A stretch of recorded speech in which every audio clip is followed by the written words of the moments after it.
Olá, sou Maria Aparecida Moura, professora e pesquisadora da área de Cultura, Tecnologias e Justiça Epistêmica e coordeno a pesquisa Ontologia Algorítmica, Dataficação e Plataformas Socioculturais.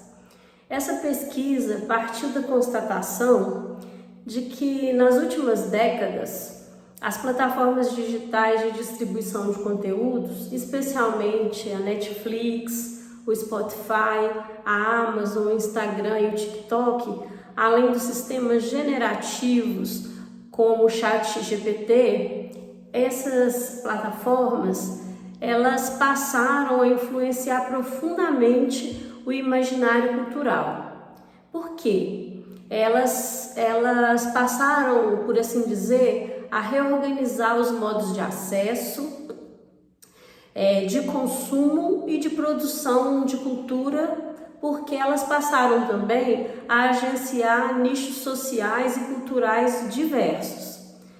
Esse movimento, né, que a nossa pesquisa se concentrou, ela se intensificou especialmente durante o isolamento provocado pela Covid-19, quando a busca por bens e serviços migrou,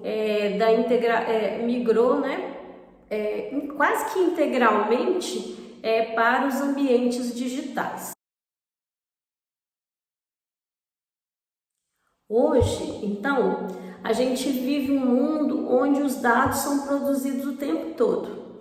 É como se os dados não dormissem mais, né? Ou seja, a oportunidade de registro simultâneo, sistemático do nosso agir nos meios digitais ficassem profundamente monitorados, né? Então, essas plataformas elas coletam, né, porque elas têm tecnologias diversas, elas coletam informações sobre nossas ações. Isso quer dizer, o que a gente vê, o que nós ouvimos, o que nós curtimos ou mesmo aquilo que a gente compartilha. E elas tendem a transformar tudo isso em dados que são analisados instantaneamente. E essas informações elas passam a alimentar modelos de negócio baseados na vigilância, na personalização e no uso contínuo de nossas interações com o propósito de gerar lucro. Com isso, surge uma nova lógica de produção cultural própria ao capitalismo de plataforma. Então, essas novas plataformas, elas deixam de ser apenas meios de acesso e passam a definir as regras de como a cultura ela é produzida ou deve ser produzida, distribuída e consumida. E essas plataformas, então, elas passam também a estabelecer políticas, padrões e algoritmos que vão influenciar o que deve ganhar visibilidade e o que deve ficar oculto nos ambientes digitais. E aí, nesse cenário, conceitos como dataficação, economia da atenção e colonialidade algorítmica, que são conceitos novos ou recentemente novos, eles se tornam fundamentais para a gente entender o modo como o poder circula nas redes e como isso afeta a produção e a validação do conhecimento. Essa é a principal motivação para o desenvolvimento dessa pesquisa. Um exemplo claro que a gente observa nesses ambientes é o papel dos sistemas de recomendação. Esses sistemas, a estrutura deles tende a decidir previamente por nós o que aparece em primeiro lugar para a gente, né? Isso tem a ver com os filmes que a gente vai escolher, os filmes e os estilos de filme, as músicas, os produtos, qualquer que seja o produto, e as notícias também que a gente consome cotidianamente. Essas plataformas funcionam então, e esse é o risco, como verdadeiros mediadores culturais. Na medida em que eles vão moldar nossas escolhas e até influenciar quem a gente é, porque eles vão afetar, né, buscam afetar sistematicamente os nossos repertórios culturais, os nossos repertórios políticos e as nossas referências também.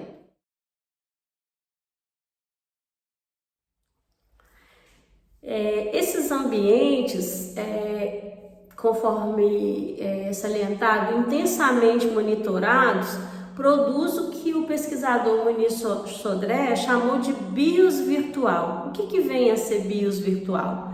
É um modo de vida marcado pelo uso constante de dispositivos conectados, pela presença também da inteligência artificial e por novas formas de relacionamento mediadas por algoritmos.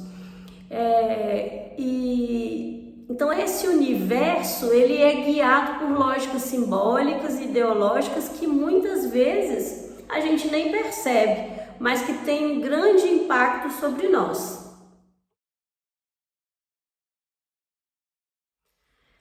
Essa pesquisa, ela investigou esse fenômeno assinalado anteriormente em duas frentes de trabalho. Do ponto de vista teórico, a gente desenvolveu uma ontologia de domínio. Essa ontologia ela se chama OntoIA e é um instrumento, né, semântico que nos auxilia na compreensão do funcionamento teórico, conceitual desse novo fenômeno. Então essa ontologia ela é composta de 1.035 termos que foram organizados em 5 categorias. A gente se preocupou com o aspecto epistemológico, tecnológico, sociocultural, econômico e ético que atravessam o fenômeno analisado. Além disso, a gente reuniu, né, essas categorias em torno dos principais conceitos que articulam essa pesquisa, que são a inteligência artificial, as humanidades digitais, a economia da atenção e o imaginário algorítmico. No campo analítico, nós estudamos como que essas plataformas como o Instagram, o Spotify e a Amazon, como é que elas funcionam realmente? E a gente tentou buscar compreender especialmente em relação a esses recentes mecanismos, né, de economia da atenção. Como que essas plataformas buscam capturar nossa atenção numa estrutura econômica com o propósito de, vamos dizer assim, de tornar vendável essa atenção, né? Que é um elemento escasso nos dias atuais. E a gente também buscou pensar como que tanto essa economia da atenção quanto a própria cultura algorítmica, como é que elas moldam ou limitam o imaginário cultural atual, né? Tentando entender em que medida que isso se dá. Finalmente, né, nós esperamos que os resultados dessa pesquisa possam contribuir para ampliar o debate sobre mediação algorítmica, que é algo que se intensificou profundamente, né, nos últimos anos, e a gente espera, né, que esses resultados possam primeiro evidenciar como essas plataformas influenciam as nossas percepções e as nossas escolhas, mas também a gente espera que os resultados dessa pesquisa possa apoiar as políticas públicas de regulação desse domínio. A gente espera também que os resultados dessa pesquisa possam auxiliar em ações, formações voltadas para o letramento digital, para que as pessoas tenham uma compreensão do que anda acontecendo com elas e na sociedade e nas formas como elas consomem, né, cultura, né, cultura e informação na sociedade contemporânea. E a gente também espera, né, que a partir desse conhecimento, os produtores culturais, né, os gestores culturais fiquem atentos, né, no sentido de nos auxiliar na consolidação de estratégias de criação cultural que continuem valorizando a diversidade, porque o risco maior, né, dessa cultura algorítmica ou desse imaginário algorítmico é exatamente a pasteurização da cultura, né? A pasteurização, tornar isso produto de consumo rápido.